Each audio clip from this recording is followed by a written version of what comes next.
Good morning my dear students. आज हम आपकी क्लास 5th का हिंदी लिटरेचर का चैप्टर 5 पढ़ेंगे। पार्ट 5 किले का गुप्त द्वार। इसमें एक बहुत ही अच्छी ऐतिहासिक कथा है। एक बहुत अच्छी कथा किसकी? एक बच्चे की और माँ की। एक बेटा रहता है, उसका नाम होता है बालू, और उसकी इस कथा में उसकी अपने माँ के प्रति मातृभक्ति बताई गई है। बालू एक किले का गुप्त द्वार, जैसा कि पाठ का नाम है, तो वो क्यों है? क्योंकि बालू एक गुप्त मार्ग जानता है। गुप्त मार्ग मतलब ऐसा खुफिया रास्ता जिसके बारे में सबको पता नहीं होता, वो सिर्फ बालू को पता होता है। और बालू ये सोचता है कि इसके बारे में मैं किसी को भी नहीं बताऊंगा। वो वहां से जाता है, आता है, वहां खेलता है, लेकिन उसके बारे में वो किसी को भी नहीं बताता। लेकिन जब अभी मैं आपको ये पाठ समझाऊंगी तब आपको समझ में आएगा कि एक ऐसी घटना होती है जिसके कारण उसको अपनी ये बात जो वो छुपा रहा था अपनी खुशी के लिए, लेकिन माँ की खुशी के आगे उसको अपनी ये वाली बात बहुत तुच्छ लगती है कि मैं अपने इस गुप्त मार्ग को छुपाऊं। और वो अपनी माँ की खुशी के लिए इस गुप्त मार्ग के बारे में सभी को बता भी देता है, और उसके बाद उसको बहुत सारा इनाम भी मिलता है। किले का गुप्त द्वार। बालू ने जमीन पर चटाई बिछाई। बालू किसका नाम है? बच्चे का नाम है। बालू ने जमीन पर चटाई बिछाई, फिर उसने गिलास में पानी भरकर सामने रखा और खाना खाने के लिए बैठ गया। इसको आप ऐसा समझिए कि मैं आपको एक स्टोरी जैसे समझाऊंगी, कहानी जैसे, और आपको सुनना है। बहुत ही अच्छी कहानी है ये। बालू एक बच्चा रहता है और बालू और माँ के बीच जो बातें हो रही हैं, सबसे पहले ये बताया गया है कि उन लोगों को खाना खाना था। तो खाना खाने के लिए क्या किया? बालू ने ज़मीन पर चटाई बिछा दी और गिलास में पानी भर कर रखा और खाना खाने के लिए बैठ गया। माँ क्या कर रही थी? माँ सब्जी बना रही थी। सब्जी पक रही थी उनके यहाँ। आँच पर सब्जी अभी पक रही थी और माँ कलछी से उसे चलाती जा रही थी और बोली, बेटा बस थोड़ी सी देर और है। बालू की आंखें बार बार कहाँ जा रही थी? उसकी माँ की सूनी कलाइयों पर जाकर टिक जा रही थी। सूनी कलाई मतलब उसकी माँ के हाथ में चूड़ी कंगन कुछ भी नहीं थे, तो उसकी आंखें बार बार वहाँ जा रही थी। और उसको ये पता था कि माँ ने अभी क्या किया था। आखिरी जब चूड़ी बेचकर, मतलब माँ क्या करती थी, चूड़ियाँ अपनी बेच कर उसके लिए कहीं कपड़े कहीं कुछ भी ले आती थी। और उसकी जो आखिरी चूड़ी अभी उसको याद है कि जो दीपावली थी तो उसके कपड़े सिलवाए थे माँ ने, तो वह अपने लिए कुछ भी नहीं लाई थी। उसको इस बात का दुख होता था कि माँ सब कुछ मेरे लिए करती हैं, अपने लिए कुछ भी नहीं करती हैं। अभी पिछली दीपावली में भी मेरे लिए वो कपड़े लेकर आई थी। माँ ने अब क्या किया? उसके सामने रोटी सब्जी रखकर कहा, खाओ बेटा। तो स्वाद ले लेकर खाते हुए बालू ने कहा, माँ अगर मेरे पास ढेर सारे पैसे हों तो फिर मैं तुम्हें कभी भी नहीं काम करने दूं, क्योंकि उसकी माँ काम करती थी। तो वो कहता था कि यदि मेरे पास खूब सारे पैसे हो जाएंगे माँ, तो मैं तुमको कभी काम नहीं करने दूंगा। अब माँ ने क्या किया? माँ ने प्यार से उसके बाल पर हाथ सहलाते हुए माँ ने पूछा कि और क्या क्या करेगा उन ढेर सारे पैसों से। मतलब माँ बड़े खुश हो गई और उन्होंने ये बोला कि चल, यदि खूब सारे पैसे होंगे तो तू मुझे काम भी नहीं करने देगा, और क्या क्या करेगा?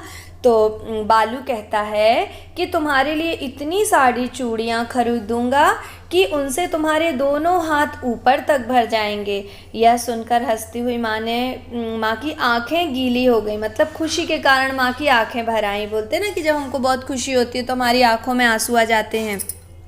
उन्होंने अनिच्छा प्रकट करते हुए कहा, मुझे तो चूड़ियाँ चाहिए ही नहीं। अब माँ तो जानती थी कि ये इतना छोटा सा बच्चा है, अभी इसके पास कहाँ से इतने सारे पैसे आएंगे। तो उसने कह दिया, मतलब ये अनिच्छा प्रकट की, मतलब इच्छा जाहिर नहीं की। उसने कहा, बेटा पर मुझे तो चूड़ियाँ चाहिए ही नहीं। लेकिन बालू जानता था कि माँ को चूड़ियाँ पहनने का बहुत शौक़ है। बालू बेटा वो जानता है कि माँ बहुत शौकीन है, चूड़ियाँ उनको बहुत अच्छी लगती हैं। खाना खाकर बालू बोला कि माँ मैं पहाड़ी पर रायरे किले तक जा रहा हूँ। जो किला था क्या था? कौन सा किला था? रायरे किला। तो माँ ने आश्चर्य से उसे देखने लगी माँ, और उसने सुना था कि शिवाजी, जो शिवाजी महाराज हैं जिनका ये किला था, वो अपने परिवार के साथ उस किले में शीघ्र ही आने वाले हैं। उनके लिए किले को ठीक किया जा रहा है, ये माँ सोचने लगी। लेकिन उसमें काम करने वालों के अलावा वहाँ कोई जा ही नहीं सकता। तो माँ ने पूछा, और चौकीदार तुम्हें रोकेंगे नहीं क्या? क्योंकि उनको पता था कि यहाँ पे तो कितने सारे चौकीदार रहते हैं, मतलब सिक्योरिटी के कारण वहाँ पे, वहाँ की सुरक्षा के लिए बहुत सारे चौकीदार होते हैं। तो बालू कहता है कि मुझे पहाड़ी पर चढ़ते या किले में घुसते देखेंगे तभी ना रोकेंगे। बालू ने ये बात माँ से कही तो माँ का विस्मय और बढ़ गया। विस्मय मतलब आश्चर्य। माँ को और ज़्यादा आश्चर्य होने लगा। एक और प्रश्न उसके दिमाग में घूमने लगा कि वह किला सह्याद्री पर्वत की सबसे ऊंची चोटी पर बना हुआ है। देखिए, ये भी इम्पोर्टेंट है कि ये जो रायरी का किला है वो कहाँ पर है? सह्याद्री पर्वत की सबसे ऊंची चोटी पर बना हुआ है। कितनी ऊंचाई पर है वह किला, और फिर कितना कठिन है पहाड़ी की खड़ी ऊंचाई पर चढ़ना। ये सारे के सारे सवाल माँ के दिमाग में आने लगे। माँ पूछ ही बैठी। अब माँ को इतना आश्चर्य हो रहा था तो फिर माँ ने पूछ ही लिया अपने बेटे से, अच्छा यह तो बताओ, इतनी ऊंची और खड़ी चढ़ाई पर तुम चढ़ उतर कैसे कर लेते हो, वह भी इतनी जल्दी? तो फिर बालू क्या कहता है? बालू हंसने लगा और हंसकर कहता है, ये भेद की बात है माँ। भेद मतलब रहस्य, ये एक रहस्य की बात है, मैं नहीं बताऊँगा। और इतना कहते हुए भाग गया। और देखिए यहाँ पे एक पिक्चर बनी हुई है, इसमें ये बैठा हुआ है बालू और ये है उसकी माँ। और ये माँ खाना परोस रही है, बालू खाना खा रहा है। जब वह बहुत छोटा था, कौन? मतलब बालू। तो जब बालू बहुत छोटा था तब उसने संयोग से, मतलब अचानक उसने क्या किया, किले का गुप्त द्वार खोजा था।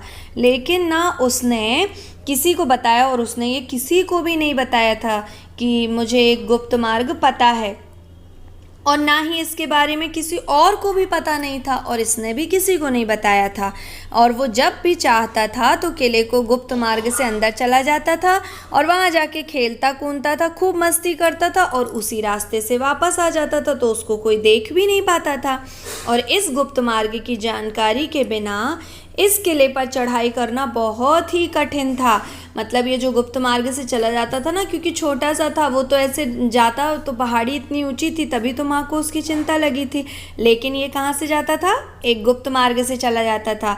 और बालू समझ गया था कि शिवाजी ने इसलिए इसे अपना गढ़ बनाया, गढ़ मतलब किला बनाया, क्योंकि वह इस तरह बना हुआ था कि कोई भी शत्रु इस पर अचानक आक्रमण नहीं कर सकता। आक्रमण नहीं कर सकता मतलब कोई भी शत्रु यहाँ पर हमला नहीं कर सकता। गुप्त मार्ग से किले में चुपचाप घुसकर बालू ने देखा कि अब तो कितना बदल चुका है किला।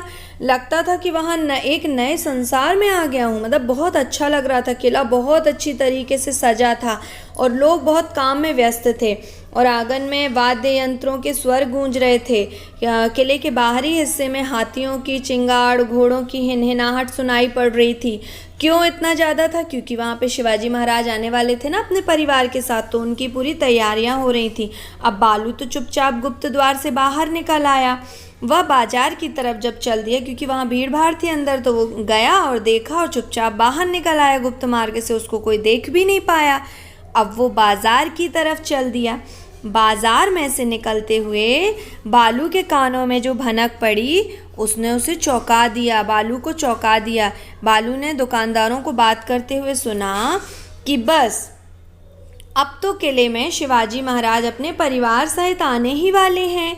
हाँ, सो तो है ही। मतलब ये दुकानदार आपस में बात कर रहे थे, और किले की नाकाबंदी भी पूरी कर ली है, पर शिवाजी अभी भी नाकाबंदी से पूरी तरह संतुष्ट नहीं है। शिवाजी को एक शक था, कहीं ना कहीं उनको डाउट होता था, उनको ये शंका थी अभी भी कि कहीं तो कोई ऐसा गुप्त रास्ता है जिससे शत्रु सेना प्रवेश कर सकती है। और बालू अपनी सांसें रोके वहीं खड़ा था और सब कुछ सुन रहा था, क्योंकि उसको तो सब कुछ पता था ना कि यहाँ पे गुप्त मार्ग है।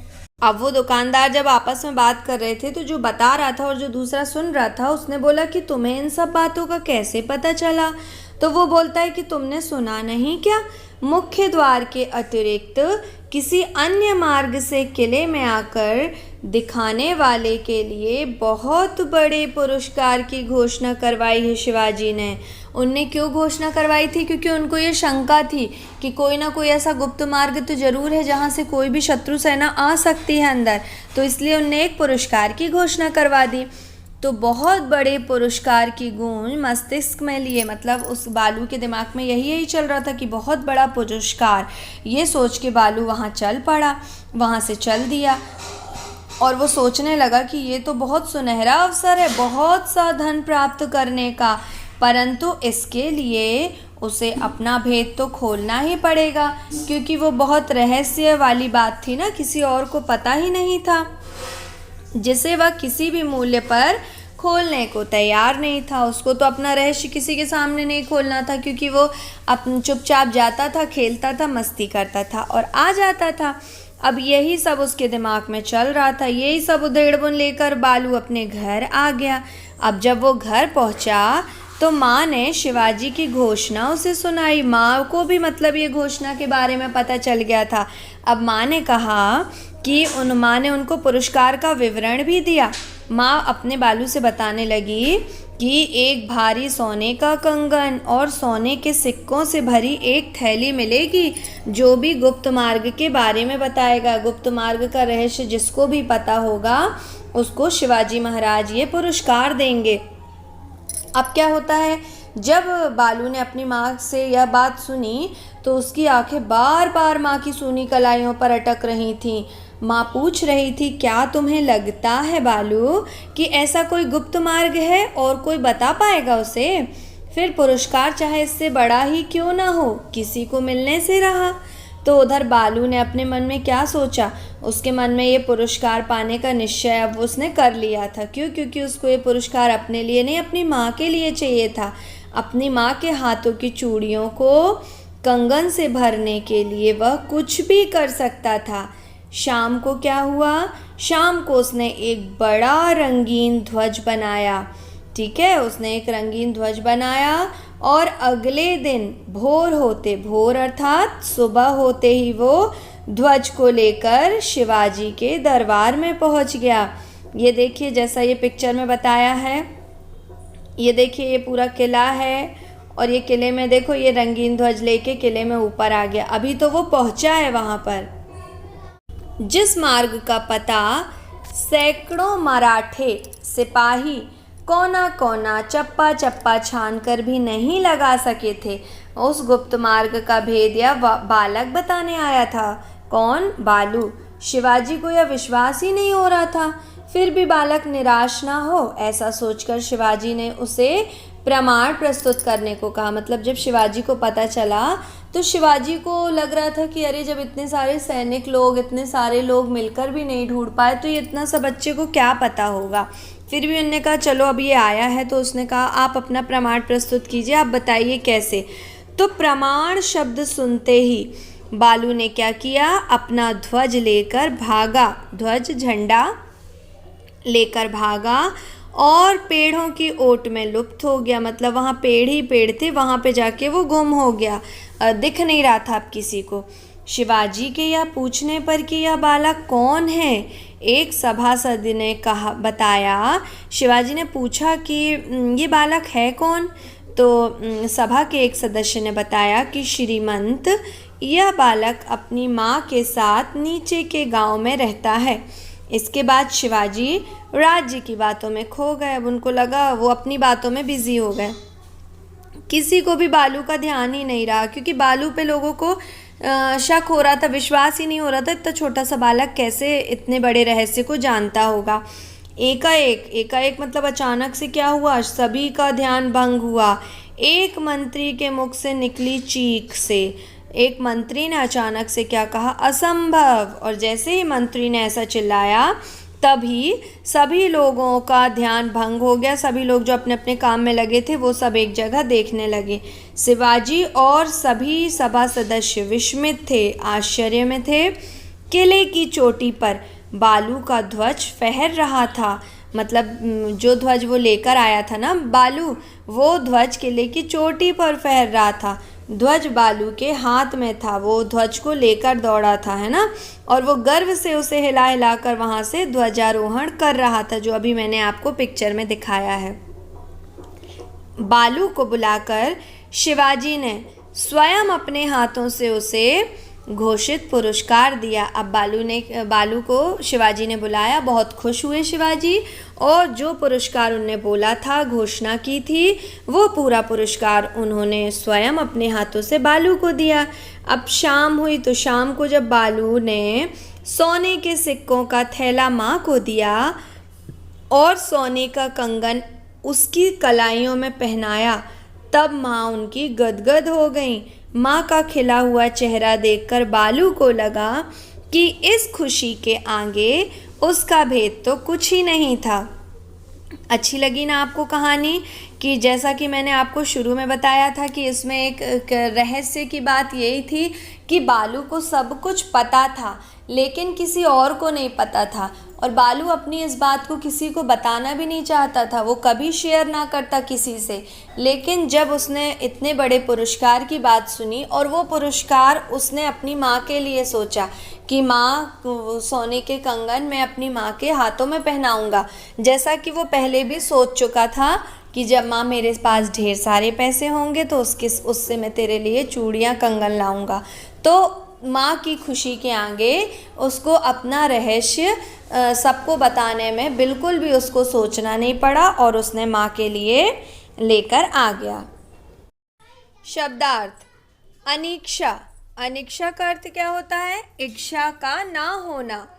नाकाबंदी। नाकाबंदी का अर्थ होता है घेराबंदी। नाका अर्थात द्वार या मोड़ को बंद करना। प्रमाण। प्रमाण का अर्थ होता है बात को, कोई भी बात है उसको यदि सत्य साबित करना है तो सत्य साबित करने वाली कोई भी बात या चीज़, वो सबूत को हम प्रमाण कहते हैं। भेद खोलना। भेद खोलना अर्थात छिपी हुई बात बताना। चेहरा खिलना। चेहरा खिलना का अर्थ होता है प्रसन्न होना, खुश होना। सह्याद्री पर्वत, ये क्या है? महाराष्ट्र में एक पर्वत श्रेणी है जो किसके समीप है? समुद्र तट के समीप है। समीप है मतलब पास में है। विस्मय। विस्मय का अर्थ होता है आश्चर्य, अचंभा या हैरानी। विवरण। विवरण का अर्थ होता है विस्तार से एक एक चीज़ या बात बताना, इस विवरण का अर्थ होता है। ध्वजारोहण। ध्वजारोहण का अर्थ होता है झंडा फहराना। आंखें गीली होना, खुशी के कारण आंखों में पानी आना। रायरी। रायरी का अर्थ होता है रायगढ़ का एक लघु रूप, छोटा रूप। मराठे सिपाही, महाराष्ट्र के रहने वाले सिपाही। की आंख माँ की सूनी कलाइयों पर क्यों टिकी थी? बालू की आंख माँ की सूनी कलाइयों पर टिकी थी क्योंकि माँ ने अपनी आखिरी चूड़ी बेचकर दीपावली पर उसके लिए कपड़े सिलवाए थे।